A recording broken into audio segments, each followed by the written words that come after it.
You are the most dangerous person in this room, and nobody here even knows your name. You don't wear a uniform, you don't carry a badge. If something goes wrong tonight, the United States government will look directly into a camera and say they've never heard of you. But right now, somewhere in a city you can't name, you're about to execute an operation that will never appear in any newspaper, any report, any record.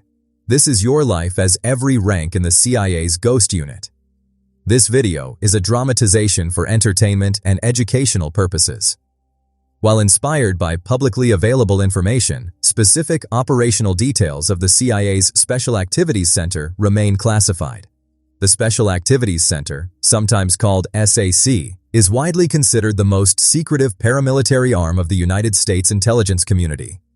Its operators work in places the military can't officially go, carrying out missions the government will never confirm. From covert insertions to high-risk intelligence gathering, these are the people who exist in the space between diplomacy and direct action. Today, you're walking through every level of this shadow organization.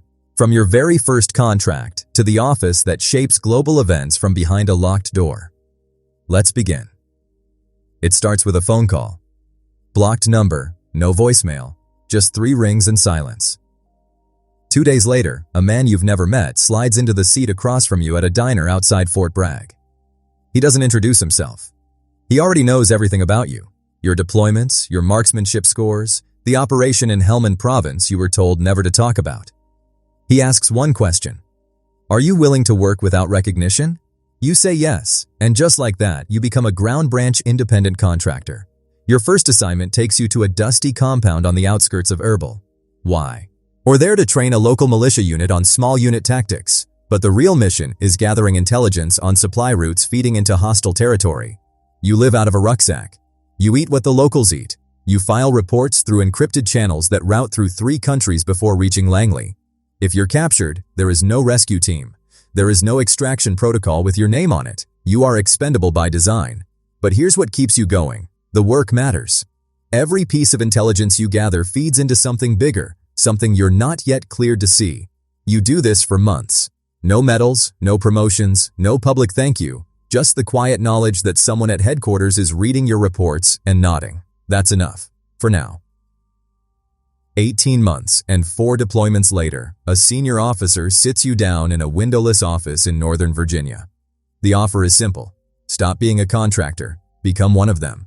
You accept, and now you're a staff paramilitary operations officer. The difference hits immediately. As a contractor, you followed instructions. Now you help write them. Your first official operation sends you to the southern Philippines. A cell has been moving weapons through island supply chains, and your job is to embed with a local partner force, identify the network, and dismantle it without a single headline. You spend 3 months on a fishing boat that smells like diesel and salt, mapping movements, building trust with sources who could betray you any day. One night, you relay coordinates that lead to the interception of a shipment large enough to arm a small battalion. No shots fired, no press conference. The operation is considered a textbook success, and it will never be discussed outside a classified briefing room. But the pressure is relentless. You're operating without backup in regions where your cover could collapse from a single mistaken glance. The mental toll is as real as the physical one. You learn to sleep in shifts, think in layers, and trust almost no one. This is the proving ground, and you're proving yourself.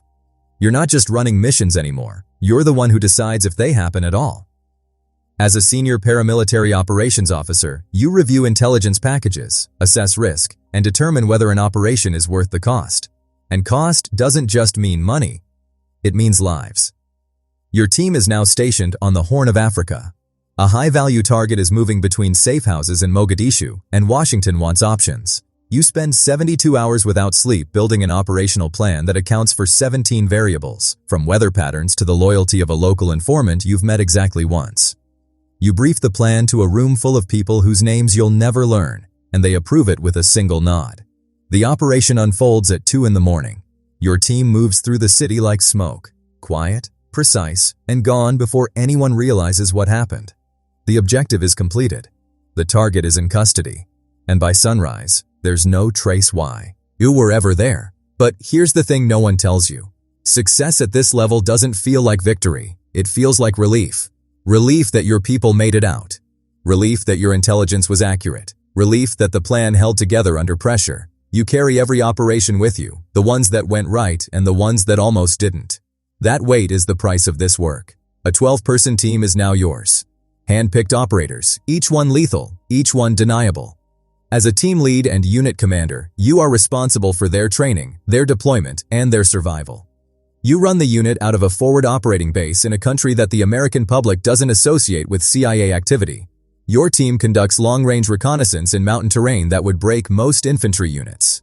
You plan operations weeks in advance, but you also adapt on the fly when intelligence shifts midstream.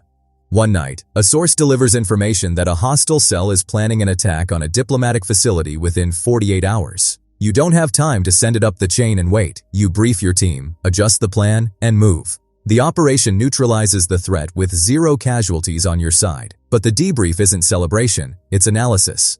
What went right? What almost went wrong? What you'll do differently next time? Because at this level, the margin between success and catastrophe is measured in seconds and inches.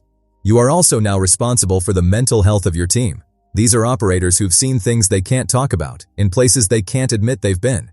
You watch for the signs, the ones who go quiet, the ones who stop sleeping, the ones whose hands shake when they think nobody's looking. Leadership here isn't just tactical, it's human. You've traded body armor for a diplomatic passport. As a chief of station overseeing paramilitary operations, you no longer pull triggers, you pull strings. Posted to a volatile region, you manage every covert operation within your territory, liaising with foreign intelligence services, directing multiple teams, and reporting directly to Langley. Your office is inside an embassy, but the work you do there never crosses the ambassador's desk. One morning, you receive word that a partner nation's intelligence service has been compromised. Assets you've spent years cultivating are now at risk. You have hours, not days, to decide who to extract, who to burn, and who to leave in place as a double feed. Every choice is a gamble with someone else's life. You make the call. 3 assets are pulled out safely. 1 is left behind, a calculated decision that will haunt you for years. At this level, the game is as much political as it is operational. You manage relationships with officials who smile at you over dinner and spy on you the next morning. You balance the agency's interests against diplomatic consequences that could unravel alliances. And through it all, you keep your composure, because the moment you show uncertainty, everything you've built starts to crack. This is power, but it comes wrapped in isolation. There's a floor in Langley that most CIA employees don't even know exists. As the Deputy Director of the Special Activities Center, you now oversee the full spectrum of covert paramilitary and political operations across the globe. You don't run single missions anymore. You run campaigns. Multi-year, multi-region strategies designed to shape outcomes in places the rest of the world isn't watching. A crisis erupts in West Africa. A nation is teetering toward collapse, and 3 separate factions are vying for control. You coordinate with the Pentagon, the State Department, and 4 allied intelligence services to construct a response that doesn't officially exist. Your decisions affect troop movements, diplomatic negotiations, and economic pressure, all from a desk that has no nameplate. You brief the CIA director weekly. You testify before congressional oversight committees in closed sessions where even the stenographer's notes are classified. The stakes are no longer about one team or one mission. They're about the direction of entire regions. And with that scope comes a loneliness that few understand. You can't discuss your work with your family. Your closest friends don't know what you actually do. The only people who truly understand are the ones sitting in the same classified rooms, and even they don't know everything. The Director of National Intelligence is on the line, and the question is simple. Do we go or don't we? As the Director of the Special Activities Center, you are the final voice before covert action reaches the President's desk. Every paramilitary operation, every political influence campaign, every deniable engagement across the globe passes through you. You sit at the intersection of intelligence and policy, where a single recommendation can alter the trajectory of nations. This morning, satellite imagery shows movement at a facility in Central Asia that shouldn't exist. Analysts believe it's a staging ground for a weapon transfer that could destabilize an entire region. You've seen the intelligence. You've consulted your best operators. Now you weigh the options. Action carries risk of exposure. Inaction carries risk of catastrophe. You make your recommendation, and within hours, it's on the President's briefing. This is the pinnacle. But it doesn't feel like a summit. It feels like standing on a razor's edge, where every decision is consequential and none are clean. You carry decades of operations in your memory, Faces, names, missions that went perfectly, and ones that fell apart in ways that still wake you at night. You've given everything to a career that the world will never know about. And somehow, that's exactly how it should be. You started as a name on a burner phone, a contractor nobody would acknowledge. Now you oversee the most secretive operational arm of the world's most powerful intelligence agency. Along the way, you've lived in places that don't appear on your passport, completed missions that don't appear in any archive, and made decisions that shaped events the public will never connect to a single person. The journey cost you. It cost you sleep, relationships, and pieces of yourself you'll never fully recover. But it also gave you something rare: purpose without recognition, service without applause, and a legacy written in invisible ink. Not everyone can walk this path. Most wouldn't want to. But for those who do, it becomes more than a career. It becomes who you are. If this deep dive into the CIA's covert ranks resonated with you, subscribe for more explorations into the world's most elite military and intelligence organizations. Next, we're uncovering the hidden ranks inside MI6's most classified division,